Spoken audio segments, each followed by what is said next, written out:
Hi, and welcome to another Animas podcast. Today I'm going to be talking with the wonderful Ross Nichols. Great to see you, Ross. Hi, Robert. Good to see you again. So, I haven't seen you for a while, but I can never forget you because I always remember in training you like to stand. Yes.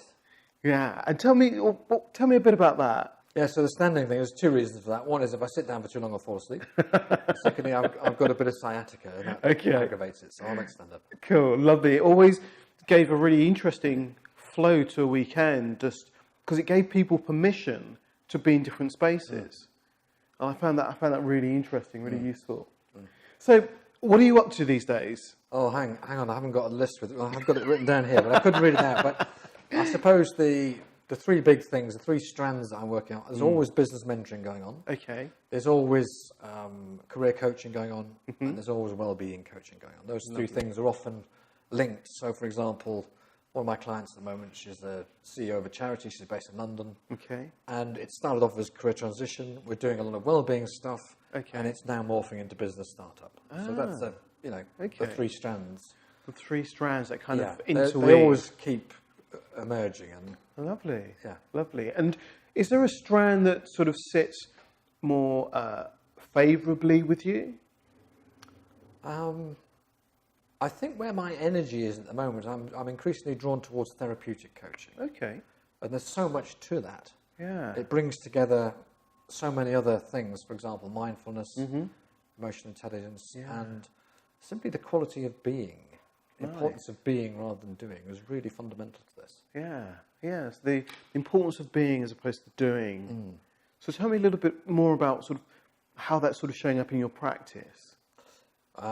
It was a revelation to me, and I'm very grateful to Petra Vasileva, who's cool. We met at one of the summits. Okay. We were chatting away, and she said, "I think you should read this book." And she referred a book to me, which was called "Dying to Be Me" by Anita Mojani. Yeah. The story of a cancer patient who died and then came back. Yeah. Technically a near-death experience. And she brought back this incredible philosophy with her, which I really resonated with. I thought, you know what, that summarises kind of my view of what it's all about. But she packaged it up beautifully.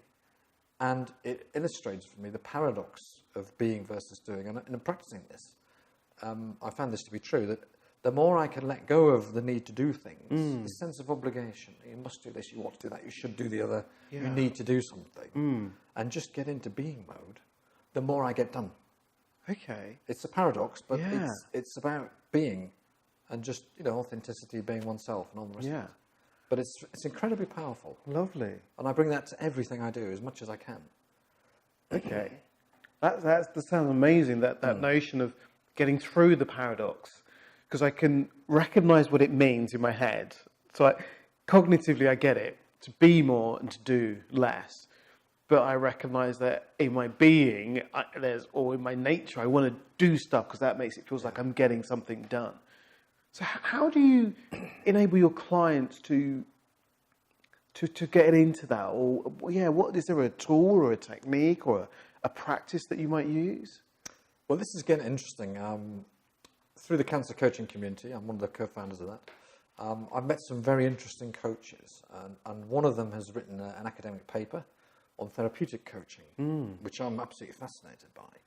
And it brings together these strands of mindfulness, presence, emotional intelligence, and so on, but also something of the quality of being, which allows people to explore and address their deep side, their shadow side. Okay. And it's this being present to oneself, being fully present to oneself, acknowledging all these things. And there's 100 different tools and techniques for it. You pick the ones that are appropriate, which allow them to be fully present. Okay. And if they can be really present to themselves, they can see themselves and their shadow and their light sides, then they're more able to be. Okay. And let go of the need to do, and that's when the magic starts to happen. So tell me a little bit about the shadow side. Shadow side's been a big part of my learning. Okay. I left the army at the end of 2008 after 26 years, which is, when I look back now, it's astonishing that I was in the army at all. I can't believe it. How did I do that? But I left for personal reasons. I couldn't do my job anymore. I had personal stuff to deal with. There was nothing noble about it. There was no battle shock. There was no post-traumatic stress disorder. Right. Just personal stuff from way back. And I went into what I call my black hole period for several years. And I started to explore this with alternative and complementary therapies. Okay. And one of the things that I really had to do was to get up close and personal with my shadow. And that was the scariest thing I've ever done. So how would you define, so if somebody didn't know what a shadow side was, how might you define that to somebody? It's the thing that you don't want to think about. Right. The thing that you keep locked away, your dark side, your dirty little secret, the thing that you feel the most guilt, shame and fear about. Right. You just don't want to go there. Okay. You're not going to go there. All right. And it's that little thing which worms away, and it gradually, somehow, it comes out. And your outer reflects your inner. Right. If it's dark and horrible inside, your outer becomes dark and horrible. You will get sick, you'll get ill, you'll be miserable, you may be suicidal.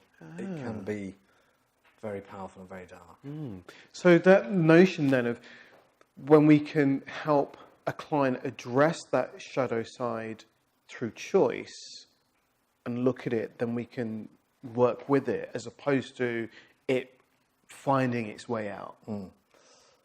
I think the best description I've come across for this, of how I do it, I'm not really quite sure how I do it, but I'm comfortable going dark and deep with a coachee, the client. And the way I explain it is I kind of hold their hand as I walk with them to introduce them to their shadow. Ah, interesting. And it's about holding that space for them to feel safe enough to fall apart when they feel the fear and those strong emotions of guilt, grief, shame, fear, anger. And simply, that old adage, knowledge dispels fear. Well, once you've actually got up there and been present to it and absorbed it, it's not usually so bad. Okay. And once you can see it, you kind of know what to do. That's really interesting because Marcus has done a talk recently about, which he entitled Holding Hands with the Client. Okay. And that notion of being side by side and supportive and in that unconditional positive regard space with your client to enable them to look at those parts of themselves and to explore it and to experience it, I suppose. Yeah, and I think the experience myself of having been on that journey to meet my shadow side through deep guided meditations and so on, not simply through coaching sessions, allows me to feel comfortable that I'm unshockable. I can't be spooked by what's coming up for me because I've been there. Right. I've seen the dark side. I've been to the dark side many times. And I'm okay with that. And so when somebody else is going towards their dark side for the first time, for their shadow, it can be a very frightening experience. Yeah. But I'm okay with that. And I don't think that many people are. So that's really interesting. So having done that work on yourself enables you to be okay when somebody is doing that work with you. Yes. So that sort of calls to mind this notion for coaches to continue to work on their stuff in order to be present with their clients during those times. Yeah, I think that's absolutely essential, particularly for the therapeutic coaching. It is essential. And we need to be not only congruent with ourselves, but we need to be able to recognise what's our stuff. And something you used to say in your coaching training sessions, you used to strike that actor's pose that you do and say, is that my stuff or is that the client's stuff? Okay, that's my stuff. I'm going to park that. Yeah. And this self-awareness, self-reflection, presence, mindfulness, emotional intelligence helps us to be fully self-aware and also to be accepting of our own stuff, our own emotions, our own thoughts and feelings that are going on in the session, and just focus on the client without the distraction of our stuff. We can just let it go and not be spooked by it. And if you're going dark and deep with a client, it can throw up strong emotions all round. And you will feel those if you've got the level of empathy needed to be a coach. You will feel it, and that can be spooky if you're not used to that. You're not okay with that. So would you say that a therapeutic coach needs more therapeutic skills or training? It's a bit of a close question there. In very simple terms, yes. And I think you need to have done the work on yourself in order to be able to help others do the work on themselves, which is what the wellness and therapeutic coaching is all about. If you're not comfortable going to your own shadow side, then you won't necessarily be comfortable helping a client or a coachee go to their shadow side. But which comes around to that sort of that congruent nature of coaching and that authenticity in the work that you're doing. That's amazing. Yeah.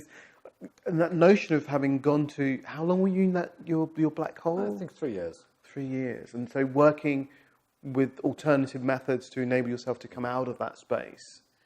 And then, so how did that lead to coaching for you? Long story short, whilst I was working with various therapists, one of them said, "Have you ever tried business mentoring?" I said, "No." They said, "Well, there's an organisation around here you should try as a volunteer." So I did. I was trying to figure out what to do with the rest of my life. So Right. I gave it a whirl, and I loved it. And I was very quickly up to 9 different schemes and organisations I was business mentoring for, and the penny dropped. I thought, "Oh, I should do this." So I started my company, Business Mentoring Services Limited. And then a year or so later, I got a client referred to me through the voluntary scheme who didn't want mentoring at all. It was career coaching. And I said, "Look, I've got no training in this at all, but if you want to give it a whirl, I'll fly by the seat of my pants and we'll see what happens." And I loved it even more. Oh, wow. So I decided to train as a coach as well. And one thing leads to another. And I'm now pointing towards career transition, personal transformation coaching is, one of my key offers, and the well-being coaching, as well as the business mentoring. So these 3 things keep coming into play. Yeah. Quite often merge. Wow. I always find it fascinating how coaches develop this merging way of working. Because often when a coach starts, they go, "Well, I'm just going to do my coaching and I'm going to forget about all those other things." I'm always saying, no, see how you might bring those things together. And it's interesting to see that you've been able to do that really successfully. I mean, we do obsess about what's our niche. And quite rightly to start, because you need to market yourself. But having read into it a lot, there's a great paper on the Animas learning zone. I can't remember the author's name, but it's about finding your niche. Yeah. It's a terrific paper. And basically he says, you don't find your niche, it finds you. Yeah. And I think that's that part of that journey of the being and just, following the energy, follow the trail of breadcrumbs, whatever they need. And eventually your niche will find you. And I think I'm stumbling towards mine. Yeah. And yeah, it's fascinating. I think there's something lovely to hear that you've been coaching a while now, but it doesn't feel like there's any panic or necessity to know your niche. You're quite comfortable. That's right. Exploring. And again, it's something from the Anita Mojani philosophy. We don't have to make things happen. We allow them to happen. Okay. And this quality of being rather than doing. I'd like to tell you a little story, if I may, about Go for it. Something which occurred to me last year. I went on the Business Accelerator course last year, down here in London, one Saturday a month for 6 months. So I wanted to make the boat go faster, and we all do. And about halfway through, I was getting very frustrated because having done an MBA and all this business stuff in the past, I know what to do. And I do this for a lot of my clients. I help them to do it. But I can't do it for me. And I was getting hugely frustrated. And so I just took myself off, sat down with a coffee one day, and I just let all this stuff go, all this sense of obligation that I need to be writing a business plan, I need to do this, I need to do that, I should do the other. So I let it all go. And when I looked up, I'd written an intuitive business plan. And I'm now using this with some of my clients, and they absolutely love it. And if you think about self-employed professionals and so on, people in the helping professions, coaches, therapists and so on, the business comes from the heart and the soul. It doesn't come from the head. So rather like me, the concept of writing a traditional business plan, I'd rather go to the dentist. And I think most of them would too. But when I say, well, let's just work through these exercises and do the intuitive business planning. At the end of this, they say, well, there's a great exercise. When do we do the plan? I said, you've just done it. And then I've got a one-page which pulls it all together. And they said, that's wonderful. I now know which direction I'm pointing, what I want out of this, and what I need to do to get there. Yeah. How cool is that? But it's because it comes from me being me, and I am a creator. I have a slight bias towards a creator profile. And by letting go of all this sense of, you've got to do it like this, you've got to write a business plan like this, absolute anathema to me, even though I know how to do it, something emerged that was new. And it's putting together lots of other things into an intuitive way. And actually, I don't think I need a business. I don't have a business plan now. I just have an intuitive business plan. And it seems to be working. So, Nice. allow yourself to be. So this sort of reminds me of that notion of when we're coaching our clients, we're not making something happen, we're enabling Absolutely. a space for something to create itself, or the client to create what they want to do. And that's where there's great strength and great motivation and power in coaching, because we're not doing it, we're allowing it to become. Absolutely. Nice.